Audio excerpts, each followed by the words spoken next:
ایک شخص نے رسول اللہ صلی اللہ علیہ وسلم کو آواز دی اور کہا، اللہ کی رسول، ہم زمانہ جاہلیت میں ماہ رجب میں عطیرہ کرتے تھے، اب آپ اس سلسلے میں ہمیں کیا حکم فرماتے ہیں؟ آپ صلی اللہ علیہ وسلم نے فرمایا، جس مہینے میں چاہو اللہ کے لیے قربانی کرو، اللہ تعالیٰ کے لیے نیک عمل کرو اور غریبوں کو کھانا کھلاؤ۔ لوگوں نے عرض کیا، اللہ کے رسول، ہم لوگ زمانہ جاہلیت میں فرع کرتے تھے، اب آپ اس سلسلے میں ہمیں کیا حکم دیتے ہیں؟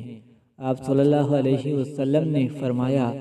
ہر سائمہ چرنے والے جانور میں فرع ہے، جس کا تمہارا جانور جنے یہاں تک کہ جب وہ بوجھ لادنے کے لائق یعنی جوان ہو جائے تو اسے ذبح کرو، اور اس کا گوشت میرا خیال ہے انہوں نے کہا مسافروں پر صدقہ کر دے تو یہ بہتر ہے۔